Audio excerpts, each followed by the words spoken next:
vamos a dar gracias por este día. Señor, te damos gracias porque nos permites estar aquí, Señor, porque estamos aquí reunidos por ti, Señor. Tú eres quien está al centro, Señor, quien diriges nuestros pasos en este día, Señor, y quien nos estará hablando con este devocional, Señor.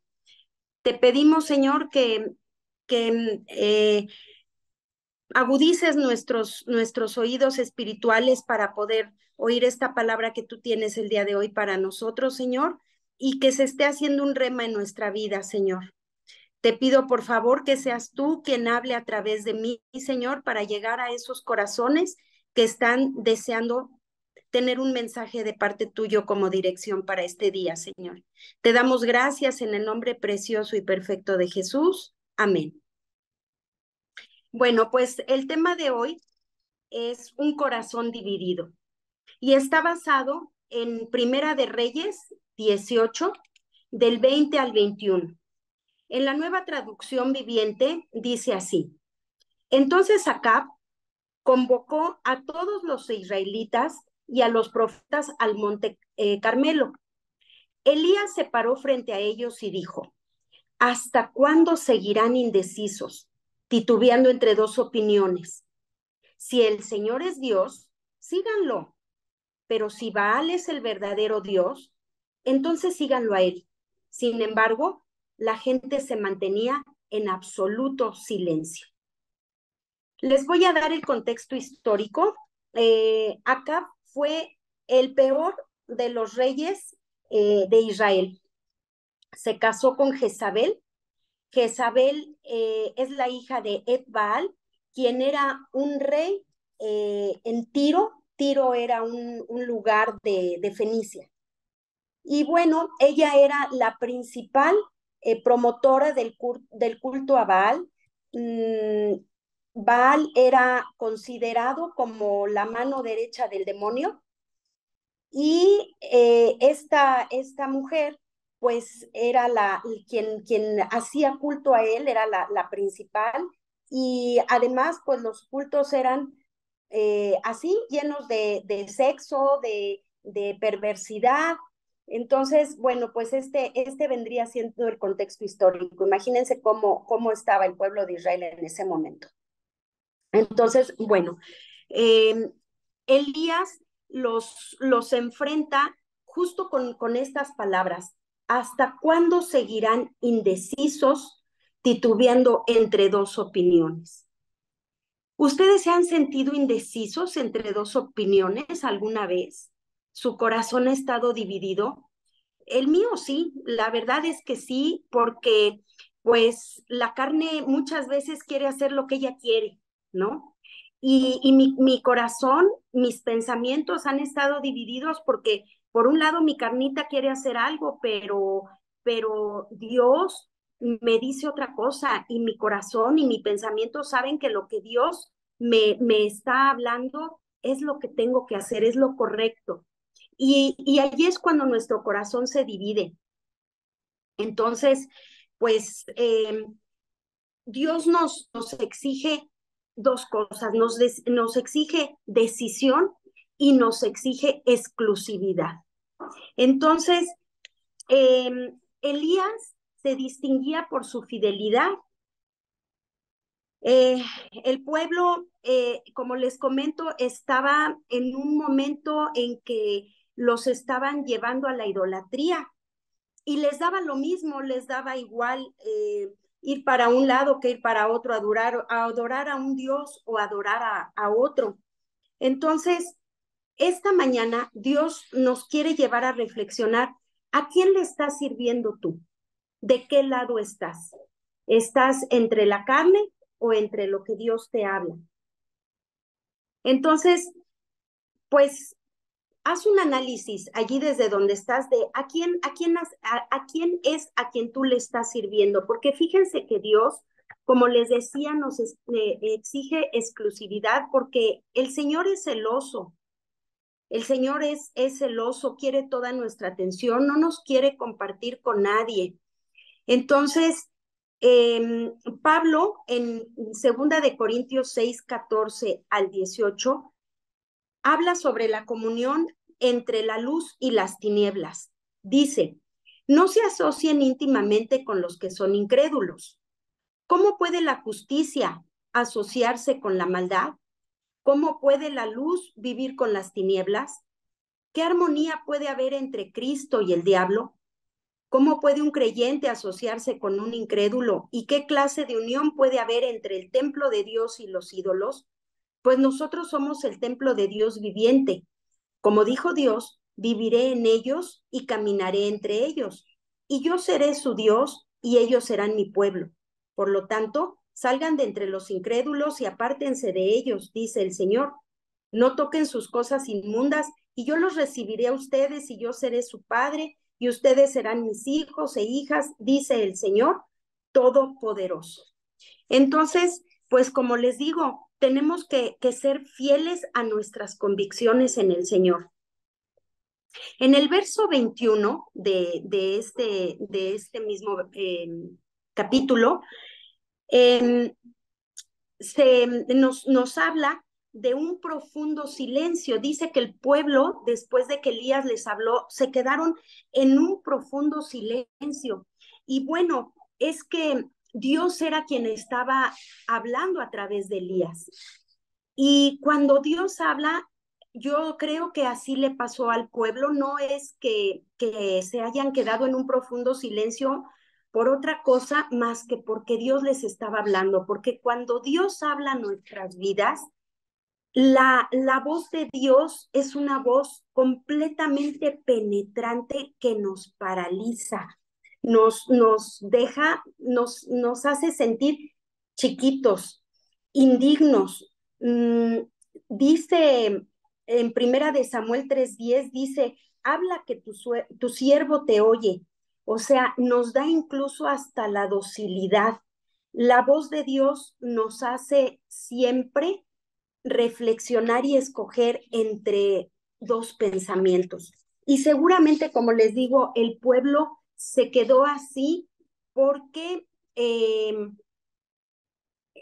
¿cómo les diré? Era una cuestión de temor, pero temor entiéndase en el sentido de respeto. Entonces, esta mañana debemos escuchar lo que Dios nos habla y hacerlo así, con ese respeto y esa obediencia. En el versículo 30, que ese no se los leí, habla del altar de Jehová. Entonces, en este altar de Jehová dice, el arreglo del altar de Jehová que estaba arruinado. Entonces, cuando nuestro corazón está dividido en dos pensamientos, justo así es, nuestro altar está arruinado. ¿Cómo está tu altar esta mañana? ¿Está arruinado o está en orden? Lo único que puede poner orden en el altar es el fuego que viene de Dios, que es el que hace que las cosas cambien y se transformen. Seguramente en tu altar, como en el mío, hay cosas que le estorban a Dios. Entonces, para que Dios pueda obrar en nuestro altar, en nuestra vida, esas cosas deben ser quitadas. Yo hoy te voy a dar unos tips así rápidos y seguros para que tú puedas quitar todo esto de tu altar y ponerlo en orden. Primero que nada, debes quemar sobre el altar lo que no sirve. Eso que te está haciendo tener dividido tu pensamiento.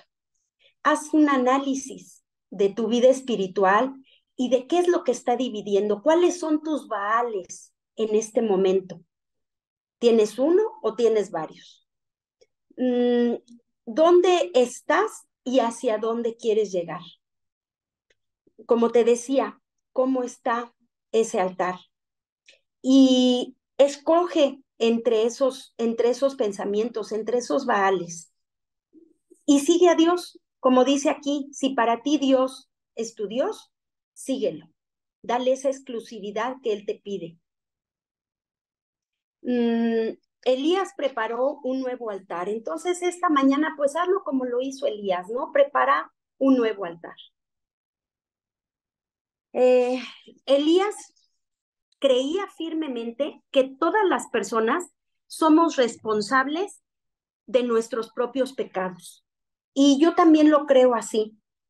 Aunque el pueblo estaba siendo mal aconsejado, llevado por mal camino, eso no era pretexto para cada gente para alejarse de Dios y estar en el pecado.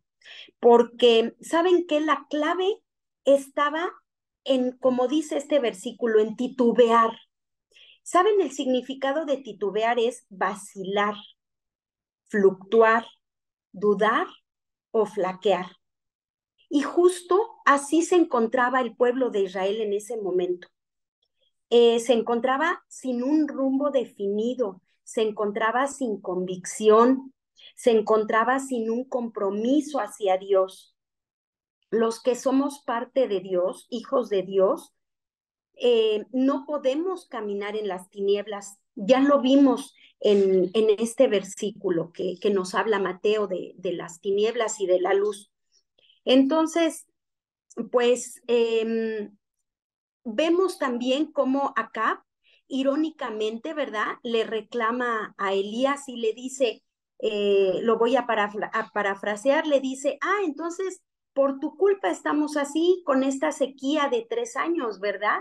Eres tú justo el culpable, por eso Dios está molesto. Y Elías le dice, no, por supuesto que no. Lo que pasa es que hay consecuencias de los actos que todos hacemos. Entonces, pues mm, hay consecuencias en titubear. Entonces, pues tengamos cuidado con estar titubeantes.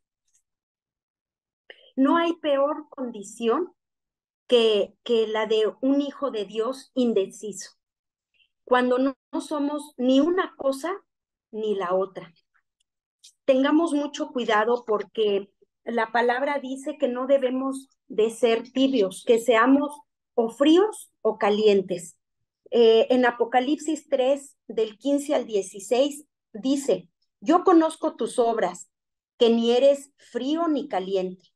Ojalá fueses frío o caliente, pero por cuanto eres tibio y no frío ni caliente, te vomitaré de mi boca.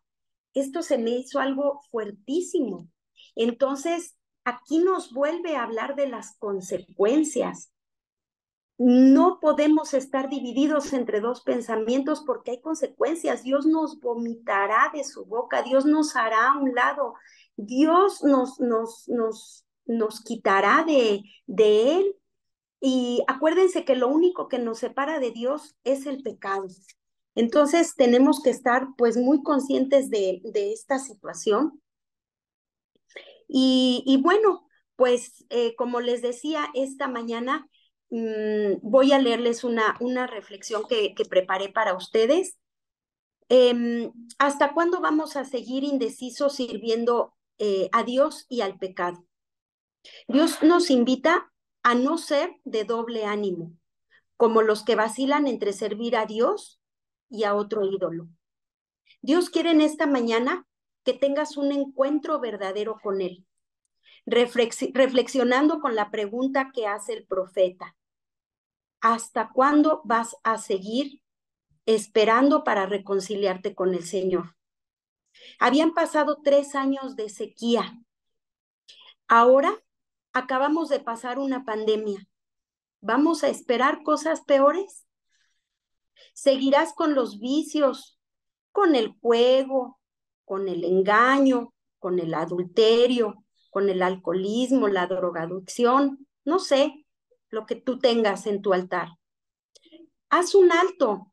Ahora es el momento. Acepta la invitación del Señor. ¿Cuáles consideras que son tus baales? Limpia tus manos, dice Santiago 4:8. No seas de doble ánimo. Purifica tu corazón. Cuando nos decidamos a tomar un camino, tenemos que ser obedientes. escuchar la voz de Dios, aunque nos haga sentir chiquitos, aunque nos paralice, pero debemos ser obedientes. Y por último te llevo a reflexionar, ¿a qué grupo perteneces? ¿A los profetas de Baal, entregados totalmente al culto del pecado? ¿A los hijos de Israel, que celebran culto a Jehová y a la vez a Baal? ¿O como el profeta Elías, que es el hombre de Dios, de convicciones y estabilidad espiritual, firmemente del lado de Dios? Entonces, bueno, pues con esto cierro. Ojalá puedan tener esta reflexión y vamos a cerrarlo dando gracias a Dios. Cierren sus ojos los que no van manejando desde donde se encuentran. Señor, te damos gracias por todo esto que hablaste a nuestro corazón, Señor. Sabemos que tu palabra es como esa espada de doble filo y sabemos que está atravesando nuestro corazón, nuestros huesos y está llegando hasta el tuétano, Señor. Te pedimos, Señor, que tú estés obrando, Señor, que estés quemando las grosuras que hay en nosotros, Señor, para que ese fuego pueda llegar al cielo y a la vez descienda a todos nuestros altares, Señor, de todos y cada uno los que estamos aquí reunidos, Señor, aún los que no pudieron llegar. Y que seas tú quien esté transformando nuestro corazón, Señor, quitando todo lo que te estorba, Señor, quitando y alejándonos del pecado, Señor, y de todo doble pensamiento que podamos tener y que nos llevara en un momento dado a servir a alguien que no eres tú, Señor. Te damos solo a ti la honra y la gloria, Señor. Te pedimos en esta mañana, Señor, muy especialmente por todas las gentes que están padeciendo en Acapulco, Señor, que seas tú quien esté obrando, Señor. Te damos gracias, Señor, te pedimos que bendigas nuestros pasos el día de hoy, Señor, y que nos lleves a cumplir la palabra que ya nos diste como dirección en este día, Señor. Te damos gracias, bendito Espíritu Santo, en el nombre